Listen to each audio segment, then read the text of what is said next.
माँ सरस्वती के वरद पुत्र अध्यापकगण और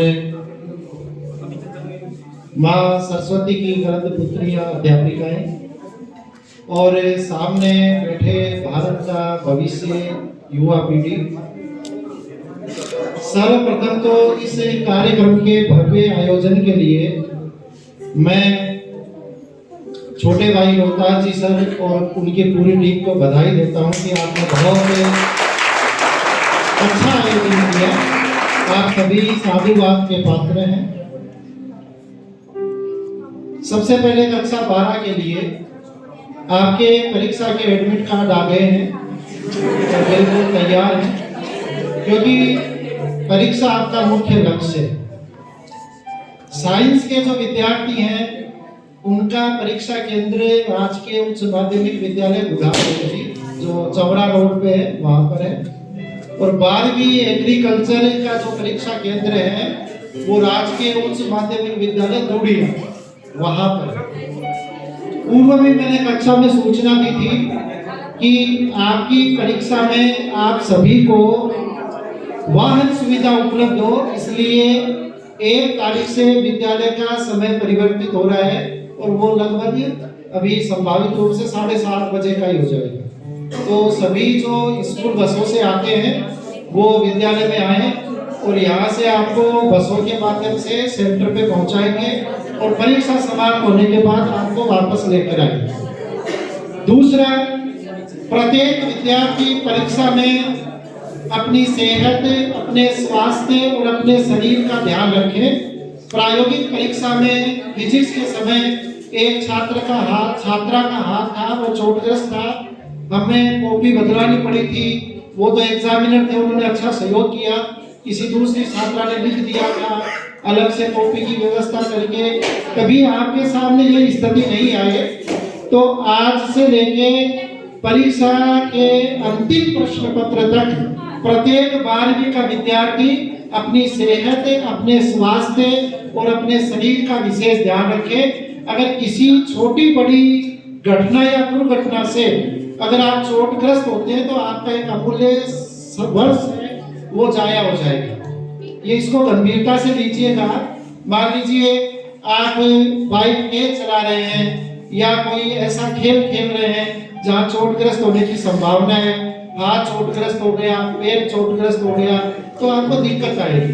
तो ये भी ध्यान दें आप कि कितना खेलना है या नहीं खेलना है, किस स्पीड से गाड़ी चलानी है, इसका विशेष ध्यान रखें। दूसरा, जो परीक्षा का समय है 8:30 बजे से है, हल्का नाश्ता करके आप सेंटर पे पहुंचे, अपना प्रवेश पत्र लेकर पहुंचे, और वहां अगर किसी विद्यार्थी को कोई दिक्कत होती है तो संबंधित अधीक्षक को बोलिएगा, वहाँ सेंटर सुप्रिटेंडेंट को बोलिएगा, वो हमसे फोन करेंगे और यथासंभव अगर किसी को स्वास्थ्य संबंधी दिक्कत है तो आप तक मेडिकल की सुविधा भी पहुंचाई जाएगी। अब मुख्य बात आती है कि आप तैयारी कैसे करते हैं। यानी विद्यालय आपके लिए ऐसा नहीं है कि आज के बाद सहयोग नहीं करेंगे, आपका पूरा सहयोग है, पर आप अपने प्रति सचेत और जागरूक रहें।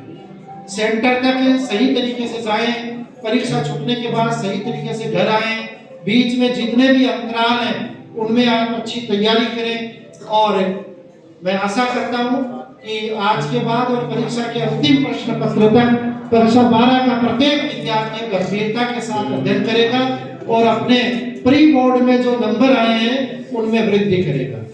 अब दूसरी बात, आज विदाई की बेला है। विदाई शब्द ही अपने आप में विशेष है, परंतु ये विदाई एक अनौपचारिक तरीके से है। आप हो सकता है विद्यालय से अंतिम कक्षा के एग्जाम के लिए, अंतिम कक्षा उत्तीर्ण करने के लिए जा रहे हैं, परंतु विद्यालय परिवार से आप रुखसत या जुदा या विदा नहीं हो रहे। यानी आदमी मुसाफिर है, आता है जाता है, आते जाते रस्तों में अपनी यादें छोड़ जाता है। तो यहाँ जो यादों का कारवा है वो हर बैच के साथ जुड़ा रहता है, जूनियर्स के साथ भी, विद्यालय परिवार के साथ भी। तो ये औपचारिक विदाई आपकी एक हिस्सा है जीवन का। बाकी आप अग्रिम शिक्षा के लिए और एक अच्छे अंकों के साथ ये बोर्ड परीक्षा उत्तीर्ण करने के लिए जा रहे हैं। इसके लिए मैं पूरे विद्यालय परिवार की ओर से, पूरे अध्यापकों की ओर से कक्षा 12 के विद्यार्थियों को शुभकामनाएं प्रेषित करता हूं कि आप परीक्षा में बहुत अच्छा करें और अपने भविष्य का उज्जवल निर्माण करें। इसी के साथ देखिए जीवन क्या है कि एक व्यक्ति या एक विद्यार्थी जब तक स्व ऊर्जा को, स्व के सामर्थ्य को, स्व की शक्ति को नहीं पहचानता है, तब तक वो जितना उसके अंदर है, जितनी कुव्वत है, जितनी क्षमता है, जितनी ऊर्जा है, उसका वो बाहर या परिमार्जन नहीं कर सकता। तो आप अपने सामर्थ्य को पहचाने कि आप ईश्वर की अद्भुत कृति है। एक कवि की 2 लाइनें हैं कि मृग ढूंढ रहा वन वन अपनी ही किस्तूरी, कितना मुश्किल है तय करना खुद से खुद की दूरी। यानी एक व्यक्ति अगर अपने फासले मिटा ले या अपने से अपनी दूरी कम कर ले तो ये मान लीजिए वो दुनिया में असंभव को संभव कर सकता है। तो आप अपने आप को पहचानें। दूसरा, आप में सफलता के लिए, अपने लक्ष्य की प्राप्ति के लिए वो जुनून, वो जज्बा होना चाहिए कि आप हर स्थिति में उस लक्ष्य को, उस सफलता को प्राप्त करें। एक छोटा सा प्रसंग आता है। एक बार एक व्यक्ति सुकरात, जो महान दार्शनिक थे, उनके पास गया और उनको जाकर बोला कि मैं तैरना सीखना चाहता हूँ। सुकरात अच्छे तैराक भी थे दार्शनिक होने के साथ साथ। तो उस व्यक्ति को बोला कि आजा, वो नदी में तैर रहे थे और वो व्यक्ति जब नदी के किनारे पे आया तो उसको कहा थोड़ा अंदर आ।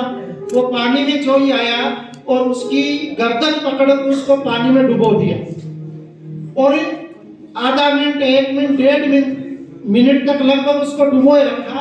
वो तड़पने लगा तो उसको बाहर निकाला तो वो जल्दी जल्दी श्वास लेने लगा और दोबारा डुबो दिया। फिर वही प्रक्रिया हुई, फिर बाहर निकाला, फिर वो तेज श्वास लेने लगा तो फिर डुबो दिया। तीसरी बार हुआ तब उसको किनारे पर बैठा दिया। तब उसको पूछा कि आप जब पानी के अंदर थे तो क्या आवश्यकता महसूस कर रहे थे? तो उसने कहा था मैं तो ये आवश्यकता महसूस कर रहा था कि मुझे किसी भी तरह सांस मिल जाए, ऑक्सीजन मिल जाए, मैं श्वास ले सकूं। तो उन्होंने कहा कि सफलता का यही सूत्र है कि एक व्यक्ति में जब तक इतनी तड़प नहीं होगी जैसे उस डूबने वाले व्यक्ति में श्वास के प्रति थी, तब तक वो सफल नहीं हो सकता। तो याद रखिए कि आप में अपनी सफलता को लेकर, अपने लक्ष्य को लेकर, जो आपने सपने देखे उनको लेकर, उस डूबने वाले व्यक्ति के दिल में, हृदय में जो तड़प थी श्वास को लेकर, ऐसी तड़प रहेगी तो आप जिंदगी में कभी असफल नहीं हो सकते। कभी की 4 पंक्तियां हैं कि धनुष जब छूटता बाण कब पथ में ठहरता, धनुष जब छूटता बाण कब पथ में ठहरता, देखते ही देखते वह लक्ष्य का भेद करता, लक्ष्य प्रेरित बाण हो तुम, ठहरने का काम कैसा, लक्ष्य तक पहुंचे बिना पथ में पथिक विश्राम कैसा। यानी ये विश्रांति नहीं करना, लगातार अनवरत अहर्निश आप चलते रहें। स्वामी विवेकानंद जी का एक कथन है कि उत्तिष्ठ जागृत चरेवेति, उठो जागो और तब तक चलते रहो जब तक लक्ष्य की प्राप्ति नहीं हो जाए।